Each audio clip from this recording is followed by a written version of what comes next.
These are the physical books, and then we have a bunch of ebooks and audiobooks. Hello there, my name is Arden. Welcome to my channel. You are watching Why Book Princess. I'm a booktuber, bookstagrammer, and today we're gonna be doing the January wrap-up. It's time to go through all the books that I read this month.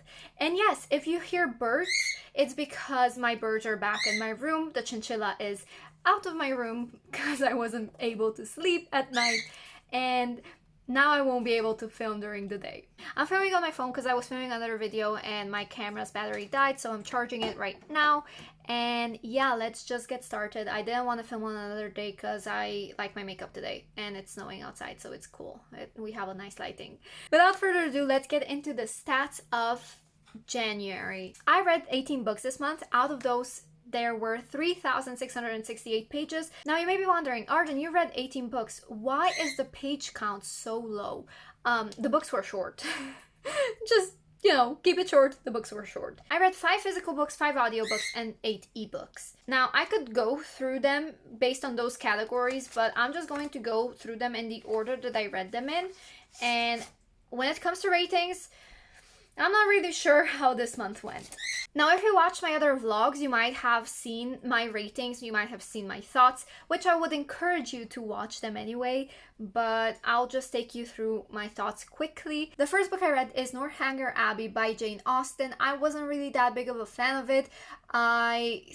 I have heard several times that this is one of Jane Austen's best books.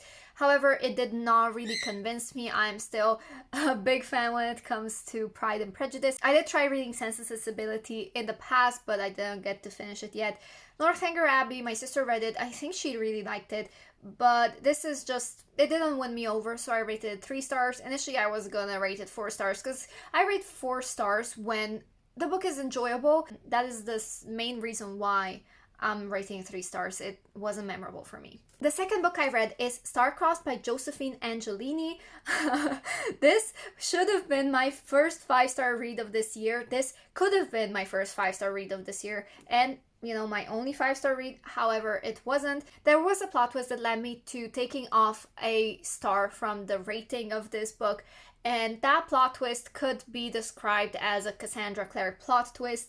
I don't understand why that has a place in this book. If you don't know about Star-Crossed, this is one of the OG YA books that I have been planning on reading. I bought it last year in March, I think, during one of my major buying sprees, which by the way, I don't really tend to have. I rarely buy books because I have already the collection that I need to get through that I've been just ignoring for all these years. But I bought it impulsively, and this book is about this girl, Helen Hamilton, who lives on this small island, and suddenly there's this new family that comes in, and she just wants to kill them all. She wants to kill this family. She hates them, but mainly she just wants to kill this guy, and she doesn't know where the rage is coming from, except that there are those little furies haunting her whenever she is in their proximity, telling her that she needs to kill them. Whenever the furies are around, she gets furious, basically. There is Greek mythology, Greek gods, Greek houses. It has powers, it has magic, it has good, bad, enjoyable. Really enjoyed it, except when the plot twist happened. I couldn't really deal with it, so I rated it 4 stars. Was disappointed, but luckily I am gonna pick up the next few books.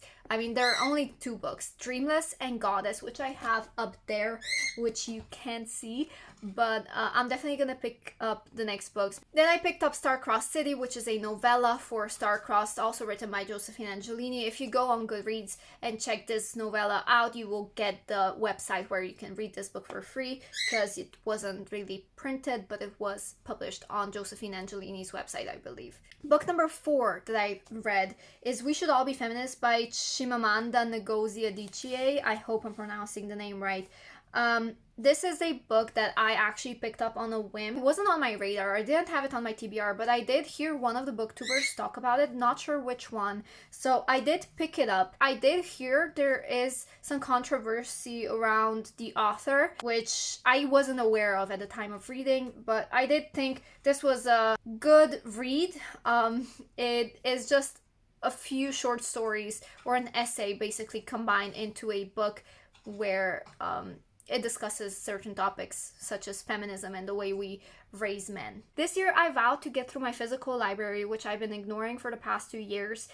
My sister's section, I can just, I can excuse not reading those books because they're my sister's. However, I have my own section that I haven't been reading and I should have read before buying new books, because that was the main goal of me going on my book buying ban. With that being said, this year is what I'm trying to achieve. I'm trying to get through all my books that I haven't read yet, giving the new series a chance. And then I remember that I also own a Kindle, and I have hundreds upon hundreds upon hundreds of books in my Kindle library that I haul for free, that I haul whenever I go on Kindle store, and I just buy whatever I can. And you will see in this video that I have some books that are just complete nonsense, some books that I kind of just got because they either sounded interesting or, because I was really tempted to get them just because they're free. Now, the first book that I got from my Kindle library is NDE, Life After Death, the top 10 fascinating facts about near-death experiences. This is the first book in the series, which is a series. It is 38 pages. Hence the reason why my book page count is so low this month, because this book is just 38 pages. But you know what? It's one less book in my Kindle library, and I finally read it. Just like with We Should All Be Feminists, which I forgot to say that I don't rate nonfiction books anymore. I did come to that conclusion last year, and that's why I am not rating Life After Death or this book. I don't remember much about it, to be honest, so I'm just going to move on to the next book, which is House of John Proctor, Witchcraft Martyr, 1692. John Proctor was involved in the Salem witch trials. I definitely thought that was what this book is going to be about. However, this book was about finding out what John Proctor's estate was, what the location of this house was, where it lied, I guess. I wasn't there. I don't know what this town looks like. I don't know anything. So this was just a pointless read for me. I really thought this was going to be about Salem witch trials, but apparently not. Moving on, I read DIY Lucid Dreaming Life by Jenny Funkmeyer. This is also a book that was in my Kindle for such a long time. Again, a short book. Don't remember much about it. I did talk about it in one of my vlogs. I'm just going to be linking all my vlogs down there if you want to check them out. I talked about it there, but I don't remember anything about it. And the last Kindle book that I read this month was Law of Attraction by Daniel DePolonio. I did say this was just basic Law of Attraction, just the basics. Okay, next up we have a physical book that I don't have here, but is called No and Me by Dauphine de Vigan. I unhauled this book, gave it to my friend. I rated it 3 stars, but not because it was bad. It was just a really sad book. That book depressed me. It made me spiral for a while. It's a heavy book. It's a lot. It could use a lot of trigger warnings. It talks about our main character, Lou, who is really, really smart. She comes from a dysfunctional family who have lost a child, and basically Lou lost a sibling. And one day at school, she gets this assignment that she has to do, and Lou decides she wants to interview a homeless person, and that's when she meets No, who is a homeless girl. She is over 18, which means life is so much more complicated when you're over 18. You don't have a shelter, because if you're a child, the government can just find someone to take you in and stuff. Slowly they kind of bonded, and it's a heavy book, and that's why I rated 3 stars. Moving on, I decided to dabble in graphic novels. In the past, I've only read one graphic novel. I picked up Blackbird by Sam Humphries, Jen Bartel, Fiona Staples. Illustrations were stunning. The world did confuse me a little bit. It's really short though, and I rated it 3 stars. The illustrations are beautiful, but it just didn't win me over as much as I would have liked to be won over. And the same goes for Monstrous by Marjorie M. Liu and Sana Takeda. The art style for Monstrous reminded me of a tarot card deck that I have, and that is kind of steampunky. It had a lot of themes in it, such as slavery. It had a disabled representation, POC representation, so many things, fantasy elements to it. And yeah, the only problem I had is that I got confused with the timeline. And maybe it's just because I'm very new to graphic novels and very new to all of these worlds. because I'm just so used to, like, you know, the world being described and everything being laid out in writing. But here you kind of do have to take your time and follow the story and, you know, connect the dots in a way. And that's what I'm kind of struggling with. And it makes me feel like I'm kind of stupid, but honestly, I see a lot of people enjoying these graphic novels, so if you're interested, feel free to check them out. They're free on Kindle, or at least they were when I got them. And next, I read a very short story, 2 chapters long, and that is The Imaginary Friend by Kelly Hashway. It basically just talks about where imaginary friends go after their friend doesn't need them anymore, after the person who created them or the person who has summoned them grows out of having an imaginary friend and can't see their imaginary friend anymore. So that was an interesting read, an interesting take. It's a very short story, again, free on Kindle. I rated it 4 stars. Next up, I picked up Gone by Michael Grant. This is a book that was recommended by a friend, or it was for my vague TBR recommended by a friend kind of prompt. This was chosen for me by Olivia from Olivia's Catastrophe, and that's why I picked it up. Honestly, it was an interesting read, but it caused me a lot of anxiety. I didn't want to read it because it was so intense, and I've been avoiding it for an entire vlog. However, I did manage to pick it up in the end and just read it in one sitting just to be done with it. And I rated it 3 stars. I don't know really why. There was just something missing, or I wasn't in the mood. It didn't click with me. It wasn't my new favorite. I don't know why that is, but it basically talks about this entire world where adults just disappear and they're just kids now, and they kind of form a society. And turns out that some of these kids also have magical powers. It's just a giant book about survival with supernatural themes. 3 stars. Okay, like I said, that book gave me a little bit of anxiety and I've been avoiding it. So I also finished watching season 2 of A Discovery of Witches, and I've been craving of getting back into this world, so I picked up A Discovery of Witches again by Deborah Harkness. This is my comfort read. I've been having trouble just getting out of my book slump, which I've been having this month a little bit, and this book just kind of inspired me to get back into reading. I read it in 3 or 4 days. It was really fast considering the font is tiny, and the book has 688 pages.